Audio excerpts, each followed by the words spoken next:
রাজ্যে প্রথম দফায় যে ভোট সেই ভোট আজকে ছিল উত্তরবঙ্গ সহ আমাদের এই যে জেলা পূর্ব মেদিনীপুর এবং পশ্চিম মেদিনীপুর।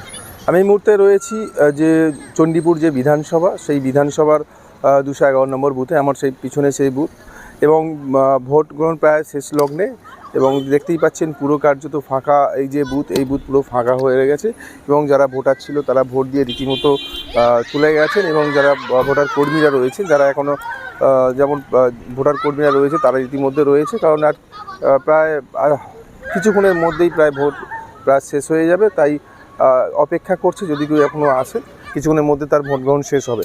এবং সবচেয়ে বড় বিষয় হলো নন্দীগ্রাম সহ বিভিন্ন নন্দীগ্রামে যেমন সুন্দরভাবে শান্তিপ্রিয়ভাবে ভোট হয়েছে, কিছু কিছু জায়গায় অশান্তি হয়েছে, তবে খুব বড় ধরনের কিছু অশান্তি হয়নি এমনটাই জানতে পারছি। কিন্তু নন্দীগ্রাম ছাড়া যে বিভিন্ন প্রথম দফায় বিভিন্ন জেলায় যেসব ভোট গ্রহণগুলো হয়েছে, তো ওই সব জায়গাগুলো যেমন আমি অশান্তির খবর আসছে বীরভূম থেকে, মুর্শিদাবাদ থেকে যেমন আমরা অশান্তির খবর পেয়েছি। এবং তার পাশাপাশি যেটা জানাচ্ছি, নির্বাচন কমিশন যেভাবে পুরো এই যে ভোট গ্রহণটাকে পরিচালনা করেছিলেন, যে এই যে একদম শান্তিপ্রিয়ভাবে যে ভোট হবে, সেই ভোটের পুরো পরিকল্পনা করে যাবতীয় যা এসপি, ডিএসপি এবং ডিএম এবং বড় বড় যে আধিকারিকরা ছিল তাদের চেঞ্জ করেছেন, কোনো জায়গায় পরিবর্তন করেছেন, নতুন অফিসার এসেছেন এবং ওসিআইসি বিভিন্ন থানা থেকেও তারা চেঞ্জ করেছেন।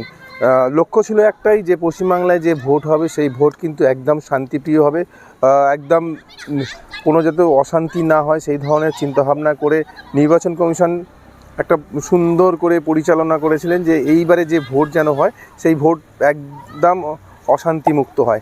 খুবই ভালোভাবে এবং শান্তি এবং সম্পূর্ণ সুস্থভাবে হয়েছে। কারণ আমরা আশা করছি আমাদের যে প্রার্থী এখানে উত্তম বারিক আছে, ওনার আশাবাদী আমরা, এবং 99% জেতার সম্ভাবনা আছে। ঠিক আছে। আর একটাই কথা বলবো, আমাদের এখানকার যে সমস্ত ভোটারগণ কেউ কোনো উত্তপ্ত বিশৃঙ্খলা কোনো কিছু নয়, খুবই সুন্দরভাবে হয়েছে। আশা করছি তো আমরা জয়ী হয়ে বেরিয়ে আসবো। বাদবাকি 4 তারিখের পরে রেজাল্ট পাওয়া যাবে। সাধারণ মানুষ হিসাবে আমি বলবো, এখানকার শান্তিপ্রিয় মানুষ শান্তিভাবে ভোট দিয়েছে। আমরা তৃণমূল কংগ্রেসের পক্ষ থেকে উত্তম বারিকের জেতার জন্য 99% আশা করব এবং স্বতঃস্ফূর্তভাবে আমরা 4 তারিখে জেতার জন্য সবুজ আবির নিয়ে রেডি আছি। এটা চণ্ডীপুর বিধানসভা 211। এখানে 2টো বুথ আছে, আর আমাদের ওই পাশে আরও 2টো বুথ আছে। আমার নাম কৃষ্ণগোপাল দাস। সেই কারণে দেখতে পেয়েছেন যে যুদ্ধক্ষেত্রে যেমন কেন্দ্র বাহিনী আসে, ঠিক তেমনই প্রথম দফায় যে ভোট হয়েছিল সেই ভোটে 2,40,000 কেন্দ্র বাহিনী ছিলেন এবং সেই কেন্দ্র বাহিনী বিভিন্ন জায়গায় ছিলেন।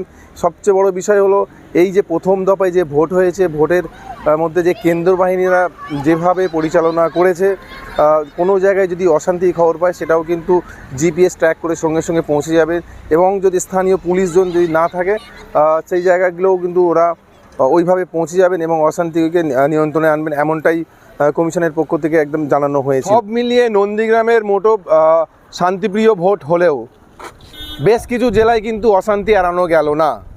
নির্বাচন কমিশনের যে নিয়মবিধি ছিল শান্তিপূর্ণ ভোট হবে এবং সেই শান্তিপূর্ণ ভোট বেশ কিছু জেলায় দেখলাম অশান্তি এড়ানো গেল না। এবং দ্বিতীয় দফায় ভোট যে রয়েছে সেই ভোটে নজর থাকবে আমাদের, আর আপনাদের নজর থাকবে ডিএনএন বাংলা। ডিএনএন বাংলা সবার মনে, সবার ফোনে।